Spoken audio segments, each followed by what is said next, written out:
El aire frío se aferraba al suelo cerca de Smolensk aquel 6 de agosto de 1941, extendiendo una fina neblina sobre el apagado aeródromo, donde el teniente superior, Víctor Talalikin, con apenas 23 años, se preparaba para otra interceptación nocturna.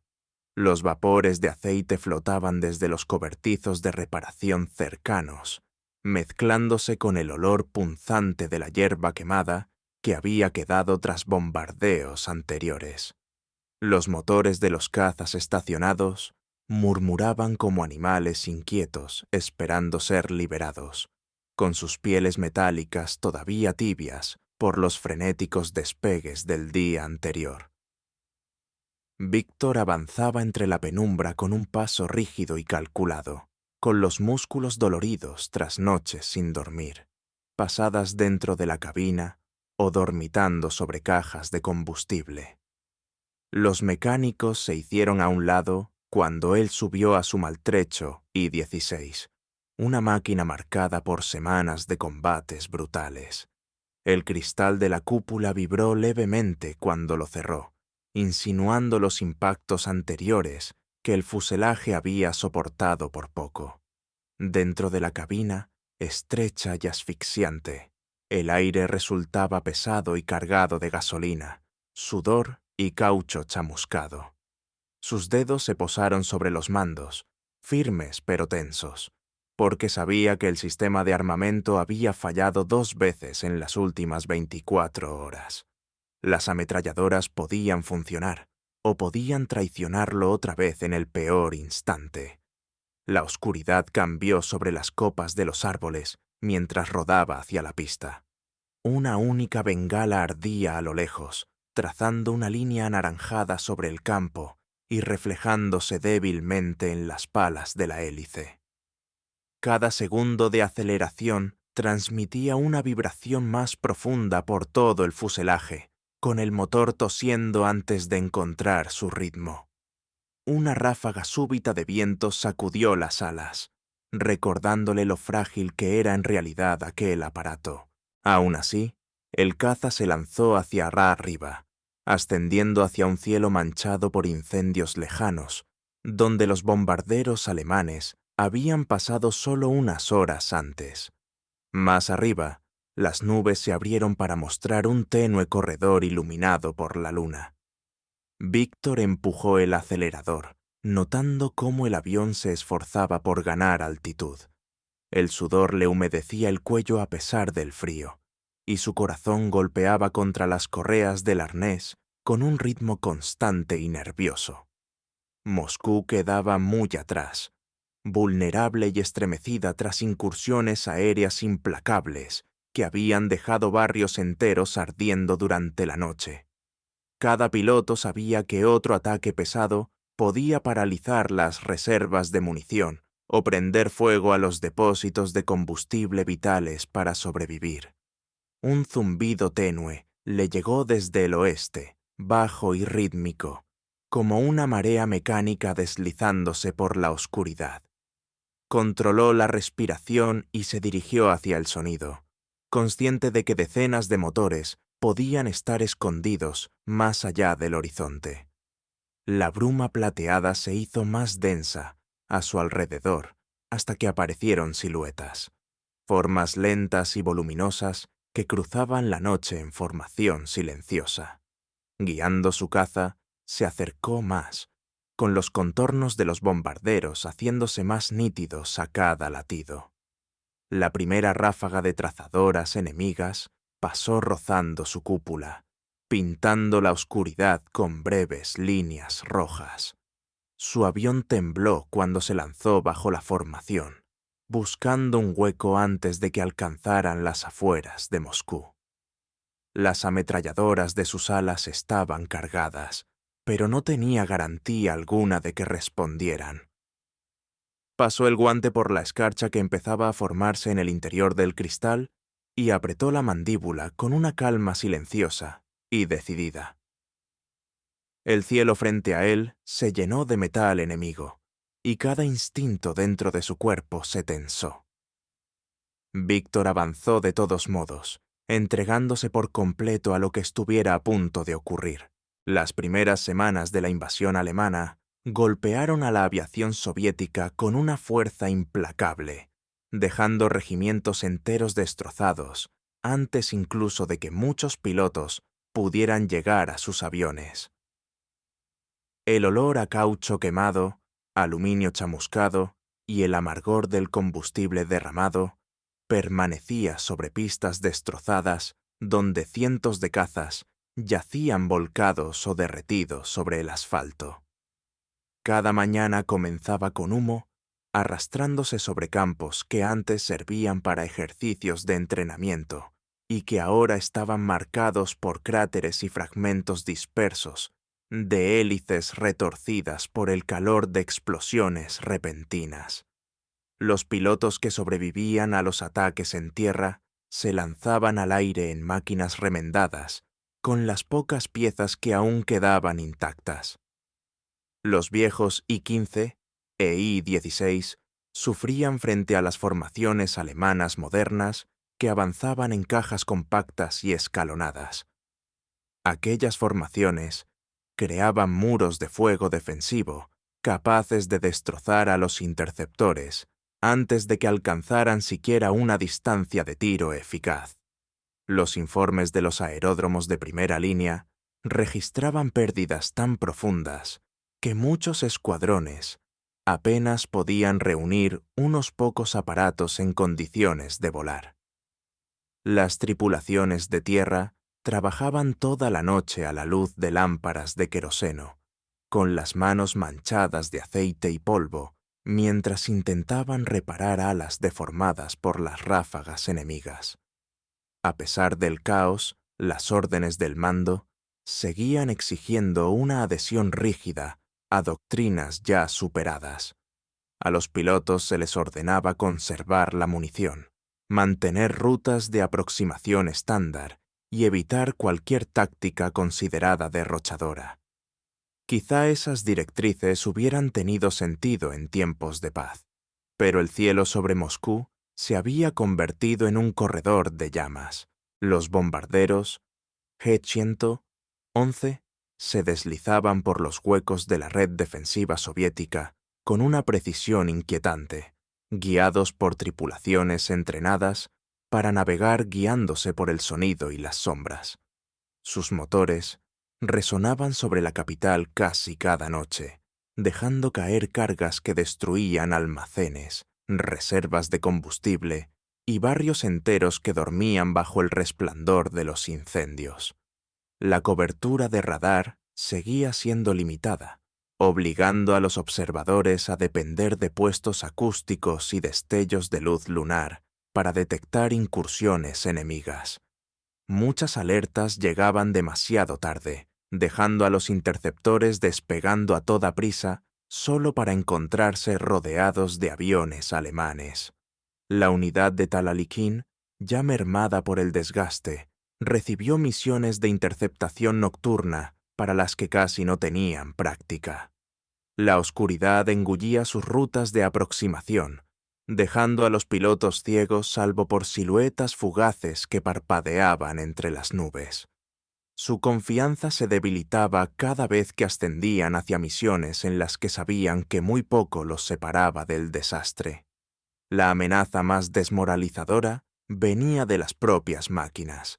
Las ametralladoras soviéticas se encasquillaban de forma imprevisible, disparando solo ráfagas breves antes de atascarse por cañones sobrecalentados o bandejas de alimentación deformadas. Muchos pilotos regresaban con la munición intacta sencillamente porque las armas se negaban a funcionar. Los comandantes desestimaban las quejas, insistiendo en que las tripulaciones limpiaran mejor el armamento, pero todos en tierra conocían la verdad. La escasez de metales y la producción acelerada en las fábricas habían comprometido la fiabilidad. Talalikin había visto a amigos morir con los cargadores llenos, sus últimos segundos marcados por picados impotentes contra enjambres de bombarderos a los que no podían hacer daño. Cada interceptación fallida alimentaba una sensación creciente de desesperanza. Las tripulaciones alemanas se adentraban cada vez más en el espacio aéreo soviético con mayor confianza, dejando caer bombas que golpeaban zonas industriales cruciales para la defensa de Moscú. Una semana más de ataques exitosos podía paralizar la producción de munición o provocar incendios en los enormes depósitos de combustible situados en las afueras de la ciudad. Talalikin veía con claridad el patrón sombrío que se formaba a su alrededor. El sistema al que servía estaba resquebrajándose bajo el peso de una guerra que había llegado más rápido y con más fuerza de lo que nadie había imaginado. Dentro de aquel derrumbe se ocultaba el conflicto que ya crecía en su interior. Un piloto atrapado entre una doctrina rígida y un enemigo que avanzaba a toda velocidad hacia la victoria. Durante una de aquellas salidas nocturnas caóticas, Talalikin se encontró volando por un cielo espesado por el humo que ascendía de los pueblos incendiados bajo él. Sus ametralladoras comenzaron con un chasquido breve y esperanzador, antes de desvanecerse en un apagado clic metálico que resonó dolorosamente dentro de la cabina. El silencio repentino se le incrustó en los oídos, dejando solo el rugido del motor y el zumbido distante de los bombarderos. Las trazadoras cruzaban su trayectoria como hilos luminosos y finísimos, obligándolo a virar con brusquedad para esquivar el abanico creciente de líneas rojas. Sintió cómo el viejo I-16 vibraba bajo la tensión, con su estructura de madera temblando, mientras se alejaba de la formación de bombarderos. Al recuperar altitud, un viejo rumor regresó a su memoria. Pilotos veteranos del invierno anterior aseguraban haber derribado aviones enemigos golpeándolos con el tren de aterrizaje o con la propia hélice cuando se quedaban sin munición. Los comandantes descartaban esas historias como fanfarronería temeraria. Insistían en que un piloto debía proteger su máquina, no convertirla en un proyectil. Aún así, la idea persistía, como una brasa que se niega a apagarse. Talalikin revivía una y otra vez el instante en que sus armas fallaron, escuchando aquel clic hueco hasta que se confundía con el sonido del viento rozando la cabina. Esa misma tarde, observó una formación de bombarderos desde una ladera cerca del aeródromo. El cielo brillaba en tonos anaranjados mientras los incendios consumían los campos lejanos, revelando siluetas apenas visibles de aviones que ascendían rumbo a Alemania. Notó algo en la rígida simetría de la formación. Cada bombardero dependía profundamente de su artillero de cola, quien solo cubría un arco de fuego estrecho. Por encima de ese arco se extendía una franja vulnerable a lo largo del lomo del avión, casi sin protección de la torreta dorsal. Si un caza se acercaba desde un ángulo muy pronunciado, los artilleros perdían la capacidad de seguirlo con precisión. Esa debilidad abrió un surco en sus pensamientos. Si se acercaba desde arriba y ligeramente por detrás, podría golpear el estabilizador del bombardero o la base del ala. La idea parecía temeraria, aunque curiosamente exacta. Imaginó el ángulo, la velocidad de cierre, el instante en que ambas aeronaves se fundirían en una explosión de aluminio desgarrado. El riesgo era absoluto. Un solo error destrozaría su caza y lo enviaría en espiral hacia el campo en llamas que se extendía bajo él. El temor a un final así le pesaba en el pecho. La muerte en el aire llegaba rápido, casi siempre sin aviso, y él había visto suficientes restos humeantes como para comprender lo que aguardaba a un piloto que calculaba mal un movimiento por unos segundos. Aún así, algo más fuerte que el miedo empujaba contra su duda. Moscú había soportado oleada tras oleada de bombardeos nocturnos, y cada fracaso en detenerlos significaba más familias aplastadas, bajo tejados derrumbados o atrapadas en fábricas ardiendo. Talalikin regresó al aeródromo, con la idea creciendo en su interior como un secreto imposible de compartir. El mando jamás autorizaría una táctica que pusiera en riesgo aviones que ya escaseaban. Ningún instructor enseñaría una maniobra que exigía una sincronía perfecta a velocidad mortal. Pero él sentía cómo la línea invisible se tensaba a su alrededor mientras el enemigo avanzaba. En algún momento, pronto, volvería a enfrentarse a un bombardero con las armas mudas y un cielo que no ofrecía salida. Aquella noche, mientras los mecánicos trabajaban bajo la luz temblorosa de las lámparas, pasó la mano por el ala dañada del caza. El metal se sentía frío e irregular bajo el guante, marcado por impactos anteriores que milagrosamente no lo habían destruido. Imaginó esa misma ala cortando la cola de un E-111. Una determinación peligrosa se instaló en él. Si sus armas volvían a fallar, no se retiraría. Embestiría, con intención y sin vacilar. La noche se asentó pesadamente sobre el campo, presionando una oscuridad aterciopelada contra las copas de los árboles, mientras Talalikin hacía rodar su caza hacia la pista. El olor a tierra húmeda subía desde los campos cercanos y se mezclaba con el aroma más denso del aceite caliente del motor, cuando el motor del I-16 comenzó a rugir de manera irregular. Un temblor leve recorrió el fuselaje cuando adelantó el acelerador, y el avión avanzó con un gruñido que onduló por el silencioso aeródromo. Las lámparas junto a las tiendas de mantenimiento parpadearon en la turbulencia, con sus halos amarillos encogiéndose mientras el caza aceleraba hacia la negrura. Una vez en el aire, ascendió a través de una capa de neblina fina que perló la cúpula y difuminó el paisaje bajo él.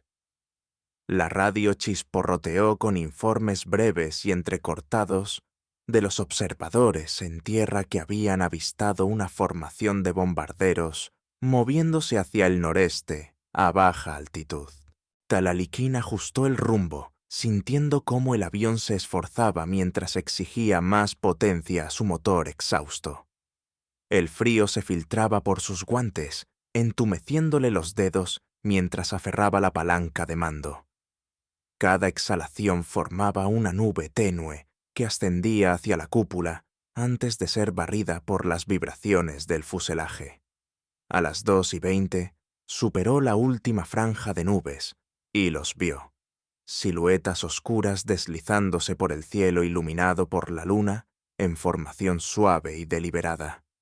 Sus motores pulsaban con un ritmo profundo y sincronizado que se extendía por la noche como un trueno distante rodando sobre las llanuras. Se acercó con cautela, bordeando la formación hasta que el artillero de cola del bombardero más próximo abrió fuego. Trazadoras rojas pasaron rozando su cabina, dibujando arcos luminosos en el aire. Viró de inmediato, sintiendo el escalofrío del sudor frío recorriéndole la espalda. Alineó el caza para una pasada de disparo estándar, apretó el gatillo y sintió que las ametralladoras respondían con una breve ráfaga. El fogonazo iluminó la base del ala durante un latido, antes de que el sistema volviera a bloquearse con un chasquido hueco. El fallo, tan familiar, le golpeó el pecho como un puño.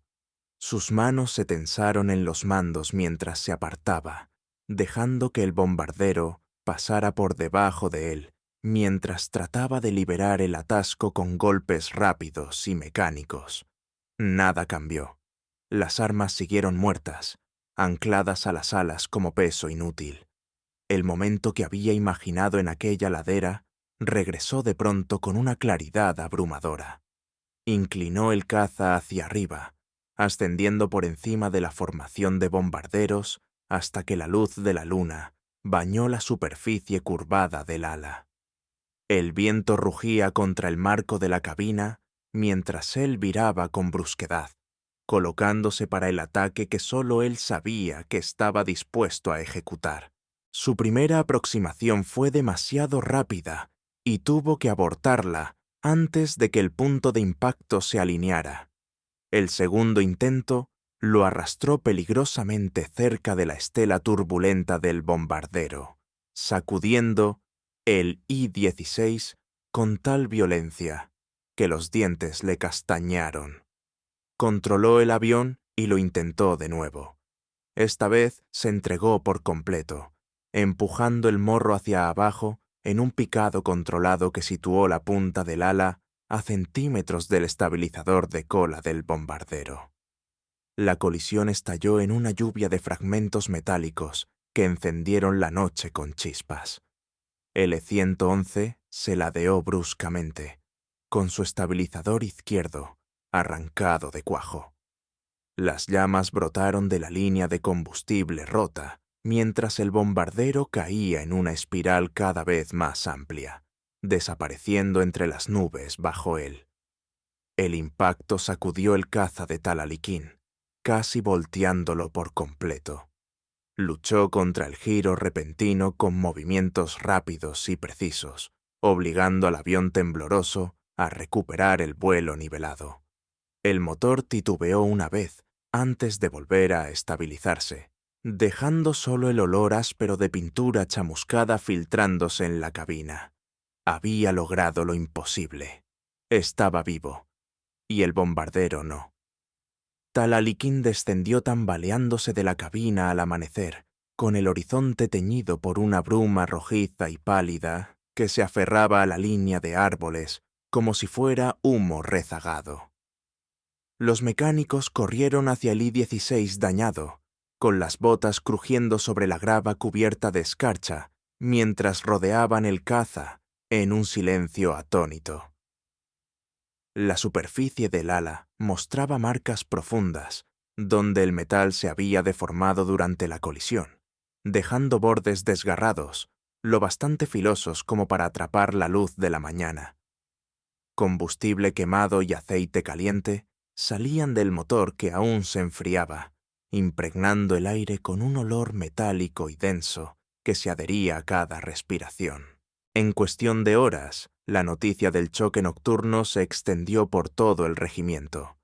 Los pilotos se reunieron alrededor del avión, inclinándose para observar el fuselaje desgarrado, como si el propio metal escondiera instrucciones.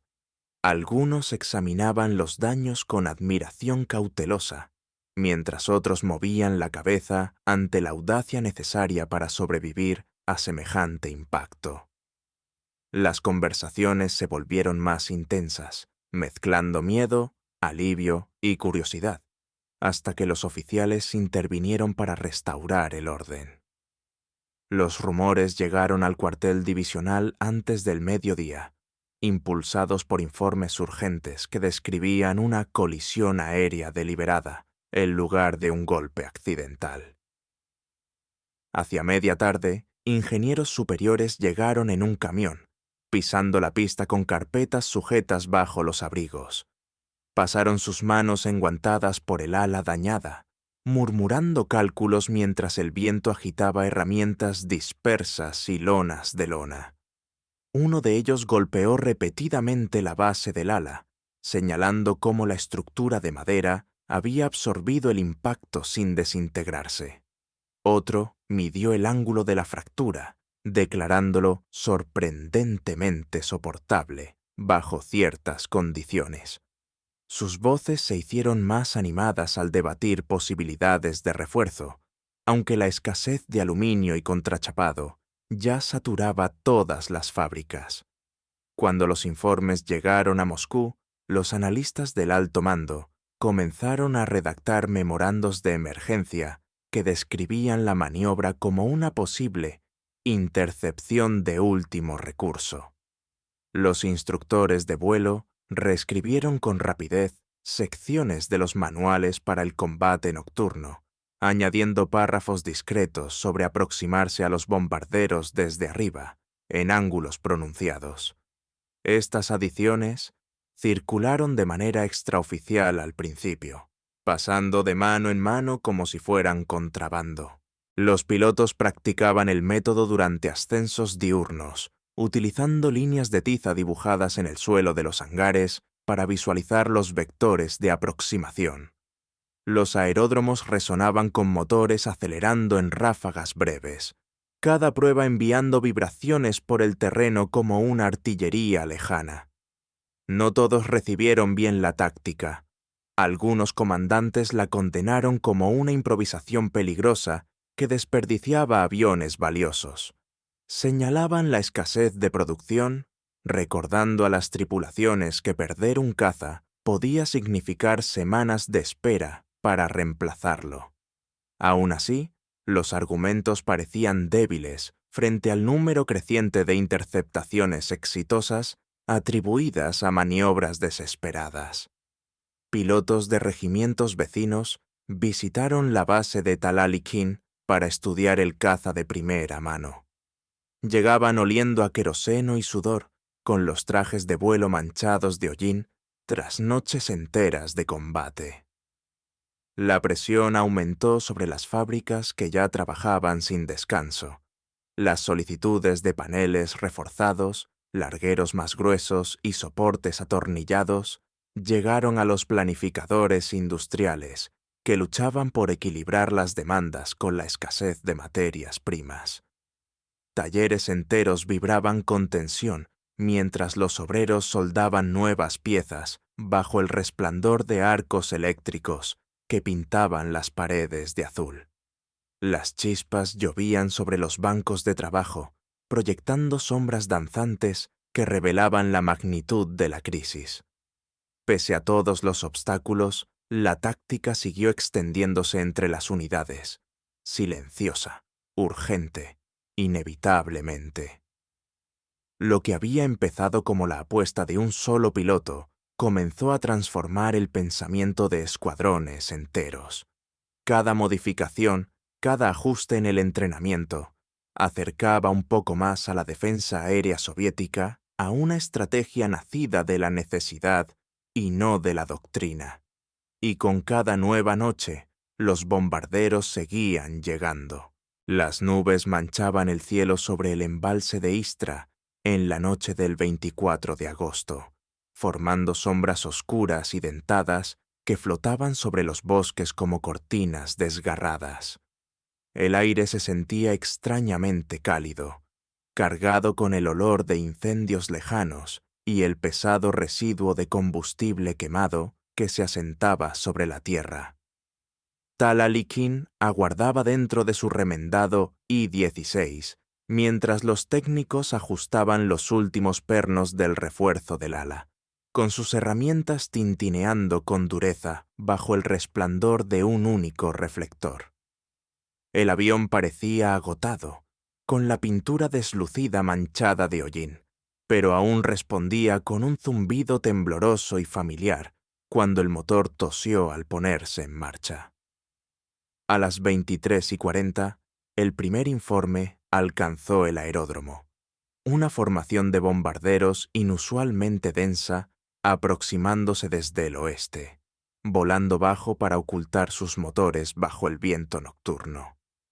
En cuanto llegó la orden, Talalikin empujó el acelerador hacia adelante, y el caza avanzó en la oscuridad con una ráfaga de aceleración cruda.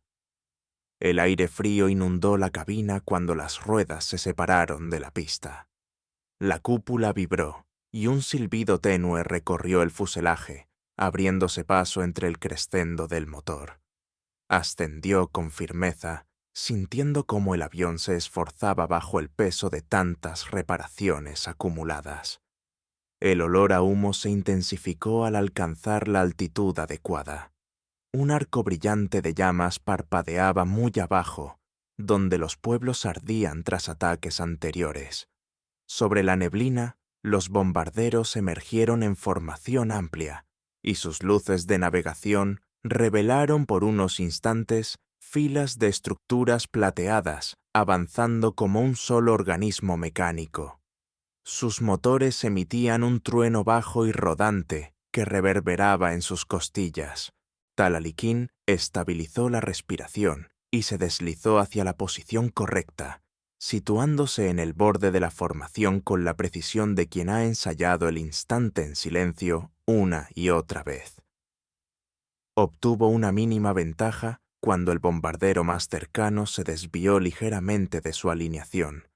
Tal Ali-Keen picó, apretó el gatillo y sintió un alivio súbito cuando las armas respondieron con una ráfaga limpia y sostenida. Los proyectiles atravesaron el motor izquierdo del bombardero, encendiendo una columna de fuego que floreció contra el cielo oscuro. El avión se ladeó y comenzó un descenso lento y condenado hacia el bosque. Pero cuando Tal Ali-Keen ascendió sobre la formación de nuevo, un golpe metálico seco resonó dentro de la cabina. Las armas se habían encasquillado. Una vez más, el sistema había fallado. Trazadoras enemigas trazaron tajos rojos hacia arriba, obligándolo a girar con violencia para evitar la cortina creciente de fuego. El viento rugía contra la cúpula mientras recuperaba altura, con su visión reducida a un túnel de movimiento e instinto. El segundo bombardero se deslizó justo bajo él, con su artillero dorsal girando desesperado para seguir la maniobra. Tal Ali-Keen inclinó el caza hacia abajo, dejando que la gravedad afilara el descenso. La colisión llegó con un crujido metálico brutal que recorrió su cuerpo entero.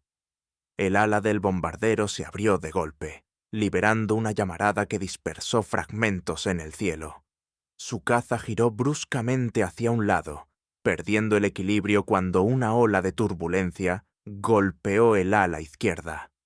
Forzó los mandos para estabilizarlo, con los dientes apretados mientras el avión atravesaba las columnas de humo tambaleándose.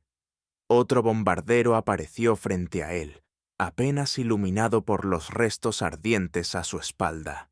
Ya no tenía el lujo de elegir una aproximación más segura. Alineó el ángulo, sintió cómo las vibraciones se volvían más agudas y volvió a comprometerse. Ese impacto atravesó la sección de cola del bombardero, enviándolo a una caída giratoria que desapareció entre las nubes bajo él. Pero el golpe dejó al I-16 gravemente dañado. La cabina se llenó del escozor de pintura quemada, y el motor empezó a toser en estallidos irregulares. Tal Ali-Keen remontó como pudo, luchando por ganar altitud mientras vetas negras se extendían sobre la cúpula. Un último estallido sacudió el motor, y la hélice se redujo a un gemido impotente. El caza ya no podía sostenerse en el cielo. Las llamas lamían el capó, mientras él abría los pestillos de la cúpula y se lanzaba al frío aire nocturno. El viento desgarró su traje mientras la oscuridad lo envolvía por completo.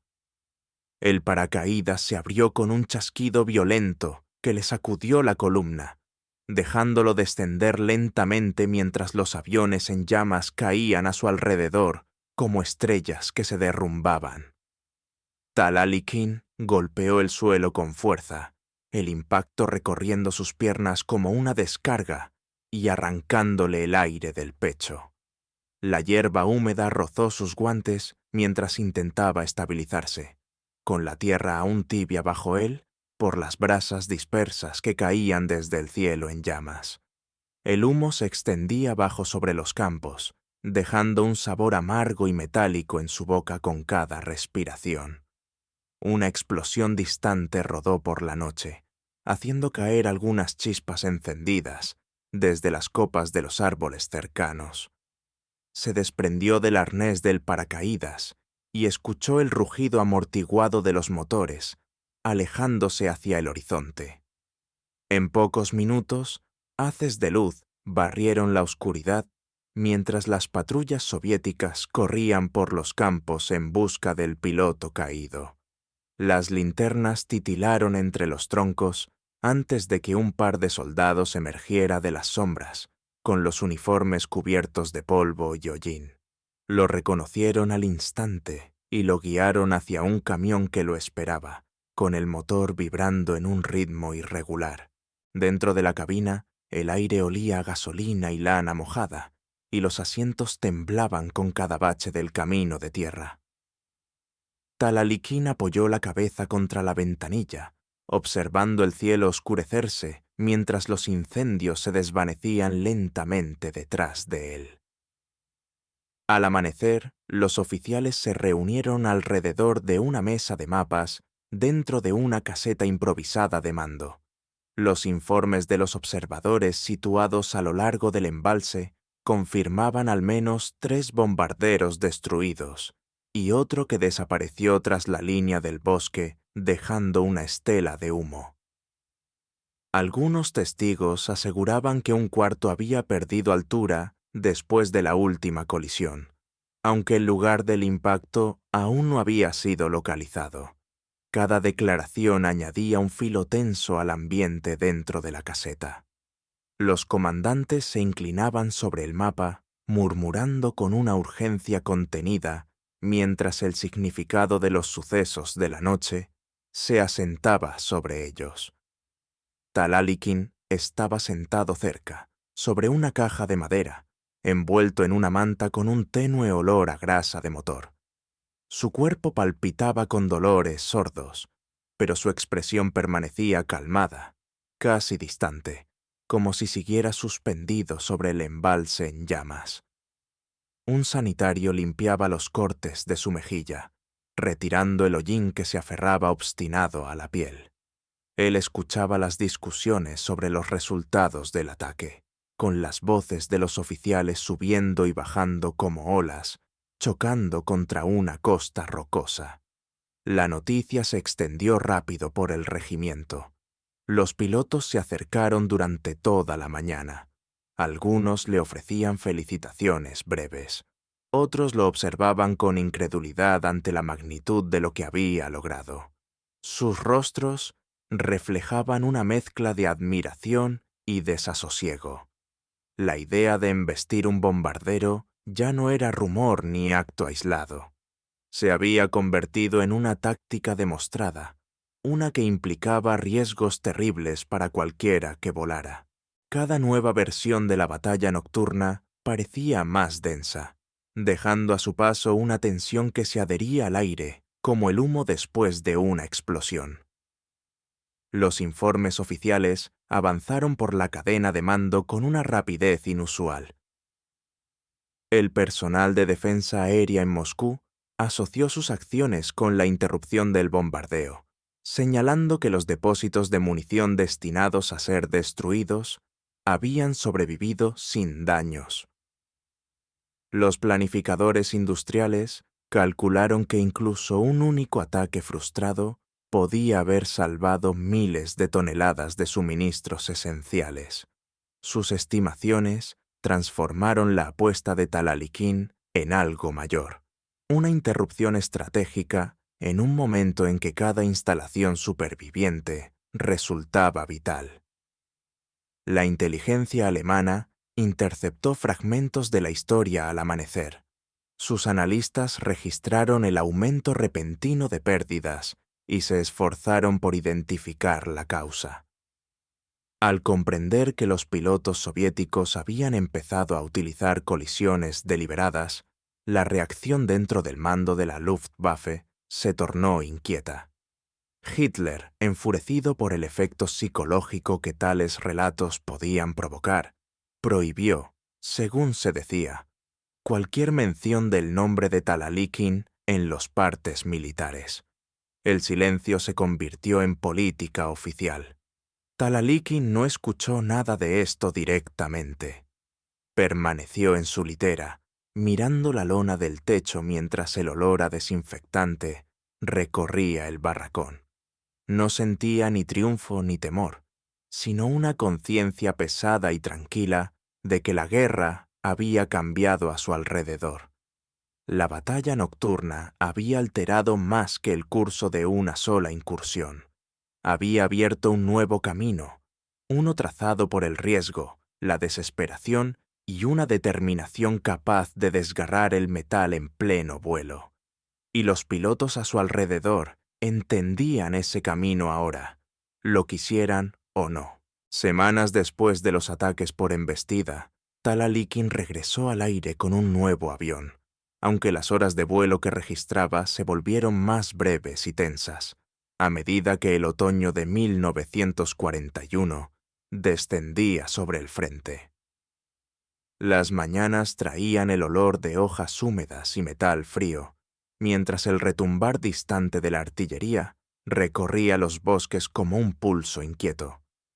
Sus camaradas notaron en él una intensidad silenciosa, una concentración tensa que persistía incluso cuando se encontraba junto a ellos en el comedor. La guerra había trazado nuevas líneas en su rostro, y cada misión las profundizaba un poco más. En una fría tarde de octubre, estalló otro combate feroz sobre las afueras de Moscú. Las nubes cruzaban el cielo en largas franjas grises, dejando al descubierto destellos de luz lunar que iluminaban las siluetas de los aviones, girando en combate. El caza de Talalikin ascendió hacia el caos con la misma determinación afilada que lo había acompañado en batallas anteriores. Las trazadoras dibujaban arcos pálidos a su alrededor, y el aire olía a combustible ardiendo, mientras aviones dañados caían fuera del enfrentamiento. En medio de la confusión, atacó a un grupo de cazas enemigos que avanzaban hacia posiciones defensivas, cerca de Podolsk. Momentos después, las tripulaciones en tierra escucharon el golpe sordo de un avión estrellándose más allá de la línea de árboles. Las llamas se alzaron sobre los pinos, proyectando reflejos anaranjados sobre las ramas húmedas. Los defensores locales extrajeron su cuerpo destrozado de los restos, con el humo todavía elevándose del fuselaje roto. La noticia de su muerte llegó al regimiento al amanecer, llenando el aeródromo de un silencio pesado y entumecedor que se extendió como una sombra lenta. Los pilotos se reunieron junto a la pista dañada, con rostros marcados por un dolor que intentaban ocultar tras la disciplina. Pero el legado de sus acciones se negó a desvanecerse. Informes de todo el frente documentaron un rápido aumento de maniobras por embestida, cada una ejecutada por pilotos que habían estudiado sus tácticas con atención implacable. Para el final de la guerra, los archivos soviéticos registraban más de 600 colisiones aéreas deliberadas, muchas realizadas en los momentos más oscuros, cuando la munición escaseaba y ciudades enteras dependían de un solo combate. Su nombre se volvió sinónimo del método, marcándolo como el primer piloto que logró una embestida nocturna, controlada contra una formación organizada de bombarderos. Las academias militares analizaron su ángulo de colisión, el vector de aproximación y el tiempo exacto que había permitido a su caza sobrevivir impactos considerados mortales. Estos detalles entraron en manuales de combate de emergencia distribuidos discretamente a los regimientos que enfrentaban superioridad aérea abrumadora. Los instructores insistían en que el método pertenecía únicamente a las circunstancias más desesperadas, pero los pilotos jóvenes lo estudiaban con la solemnidad reservada a los últimos recursos. Años después, se alzaron monumentos. Su ciudad natal erigió una estatua que lo mostraba de pie junto al contorno de un Gi-16, con las alas talladas para reflejar las cicatrices dentadas que habían dejado sus embestidas. Los museos preservaron fragmentos de los aviones dañados durante sus misiones nocturnas, colocándolos bajo vitrinas donde la luz suave de las lámparas superiores se reflejaba en el metal. Los niños apoyaban las manos en el cristal, observando el acero desgarrado que una vez había abierto paso entre formaciones de bombarderos en un cielo envuelto en fuego. Incluso más allá de las fronteras soviéticas, los historiadores militares reconocieron la improbabilidad de su hazaña. Los registros alemanes, despojados de su nombre por orden oficial, conservaban rastros del temor que sus tácticas provocaban entre las tripulaciones de bombarderos. Los veteranos recordaban la conmoción repentina de ver un caza aproximarse desde ángulos imposibles, moviéndose con una determinación que ignoraba su propia supervivencia. Su historia siguió resonando mucho después de que el humo de la guerra se disipara. Vivió en aulas de entrenamiento, en manuales de vuelo y en los relatos susurrados por pilotos ancianos que aún recordaban el terror de aquellos primeros días. Y aunque su vida terminó violentamente en el cielo que intentó defender, la fuerza de sus acciones se extendió mucho más allá de una sola noche sobre Moscú. La determinación de un piloto había transformado la manera en que una nación entendía el sacrificio. Su legado cargaba con el peso de cada vida salvada, gracias a una táctica nacida en las horas más oscuras de la guerra.